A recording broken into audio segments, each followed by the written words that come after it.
This is an ABC News special report. Now reporting, David Muir. Good afternoon, I'm David Muir, and we come on the air at this hour because there is breaking news. The president announcing just moments ago that there will be an emergency order to ground all of those 737 MAX 8 planes. There had been a lot of concern about this after the crash in Ethiopia and the crash just months prior involving the same kind of plane. As you know, these jets have been grounded all over the world, including the UK, Germany, and France. And again, President Trump moments ago announcing they will ground those jets right here in the United States. Let's listen. Thank you very much for being here. I know that you've all been following the terrible tragedy of the Ethiopian Airlines crash this weekend. Tragic. The FAA is prepared to make an announcement very shortly regarding the new information and physical evidence that we've received from the site and from other locations and through a couple of other complaints. We've had a very, very detailed group of people working on the 737-8 and the 737-9 new airplanes. We're going to be issuing an emergency order of prohibition to ground all flights of the 737 MAX 8 and the 737 MAX 9 and planes associated with that line.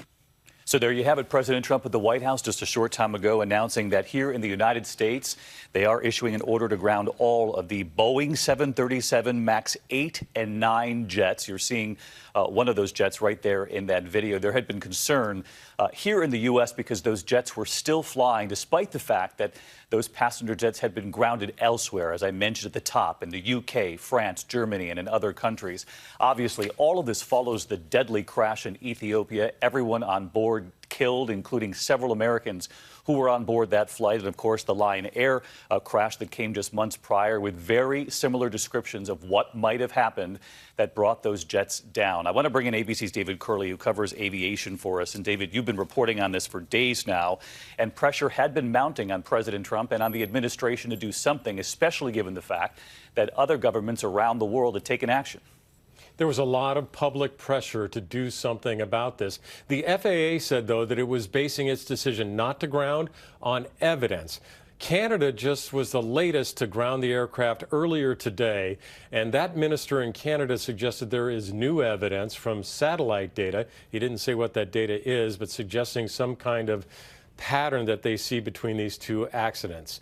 The president saying that they had information from the site and elsewhere and complaints, and that's why this emergency order. It's unclear to me whether the FAA has decided to do this because of evidence-based decisions or whether the president has ordered it because he wants to calm the public and take care of this. There are 72 of these aircraft flying in the United States of America, 34 by Southwest, 24 by American, and 14 of the 9s, which is a slightly longer version that United is flying. And so all of those will now go to the ground. That basically means the entire fleet of the brand new 737 MAXs have been grounded. Just a couple of weeks ago, 8,500 flights a week by these aircraft, David. So it will have some impact on airlines. They're going to have to find aircraft from other parts, bring them out of maintenance or whatever in order to deal with their schedules that they have. But this is an emergency order according to the president, and as I say, it's unclear whether it's coming from the White House and told the FAA or the FAA has decided there is evidence that they need to ground this. But that's the key point there, David, as you point out. The president saying that there is evidence now leading to this decision to ground the Boeing 737, the new MAX 8 and 9 planes. It's the newest jet, the fastest selling of all their models. And David, as all of this has been playing out, there's also been news of an update for that particular jet involving the computer system in the cockpit that was coming anyway. Right. So if you go back to the first accident, which was in Indonesia, it was a series of events that happened. There was a sensor that was installed incorrectly and gave bad data to the computer. The computer thought it was in a stall, and so it nosed down the aircraft to get out of that stall. And what Boeing had done in this new aircraft was made the stick go up a little bit stronger when it goes into that protective mode. But that entire protective mode was based on just one data point. And so Boeing is updating the software so it'll be more than just one data point. that will determine whether or not this plane gets forced nose down. That's the software update that is coming. And David, I should add as well that this grounding is coming as we are waiting for the data from the black boxes. And that's what's going to tell us really whether these are connected, these two accidents are connected or not. The Ethiopians have finally agreed to send the boxes outside of Ethiopia. They don't have the equipment to read them. They're going to Europe. Most likely, I would guess, is the United Kingdom to read out that data. And that will tell us within hours whether or not these two accidents are related, if there's something wrong with this aircraft and this grounding is justified. But in the meantime, David Curley, stay with us here as we continue the breaking coverage. I want to put back up on the screen for viewers at home the 3 airlines here in the United States that this affects.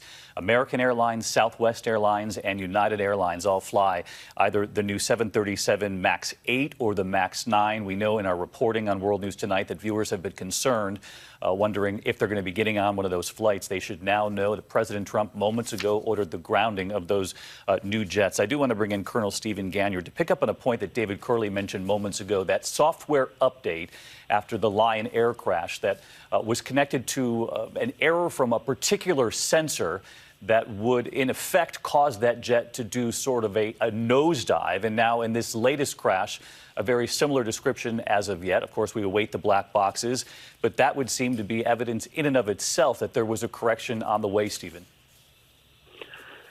Yeah, David, I think that the key point here is that the correction that Boeing is putting in is really it's an additive correction. The thing that would have saved the Lion Air flight is just adhering to the procedures that the 737 has had for years and years and years. So the thing to also note about the sensor that was giving improper inputs in the Lion Air crash is that aircraft flew for 4 flights without being fixed properly. So there was maintenance malpractice involved. The airplane should have never gone down if the pilots had just followed procedures. So it appears what Boeing is doing is putting in a software fix that will prevent anybody from making a mistake. But you go back to the crash in Ethiopia, and we still have zero evidence of anything related to the MAX 8. So oftentimes politics is driven by fear and driven by emotion. I think that's what we're seeing here, because the public fear that's sort of grown around the world due to the similarities between the two mishaps has brought this to a head. But there is no logical reason, there is no evidence that this airplane was brought down because of a problem with this MAX 8 aircraft. Yeah, no public evidence yet, but the president did address the fact that he said this is based on evidence that he has received or the FAA has received at this point, not an abundance of caution. So, Colonel Ganyard, our thanks to you, our thanks to David Curley, and again, the breaking headline at this hour, President Trump a short time ago now grounding those jets, Boeing 737 MAX 8, MAX 9 planes, as Colonel Ganyard pointed out. At least publicly, not until now had there been any evidence provided on that Ethiopia crash just a couple of days ago that would have led to this grounding of these jets, although we do know that there was growing public pressure and leaders around the world had taken this action in several countries, the UK, Germany, France, and now Canada today among the list, the growing list of countries, and now the U.S. adding to that list. President Trump grounding those jets. We'll have much more continuing coverage on ABC News Live, abcnews.com, and of course, I'll see you a short time from now on World News Tonight. Until then, good day. This has been a special report from ABC News. Hi everyone, George Stephanopoulos here. Thanks for checking out the ABC News YouTube channel. If you'd like to get more videos, show highlights, and watch live event coverage, click on the right over here to subscribe to our channel, and don't forget to download the ABC News app for breaking news alerts. Thanks for watching.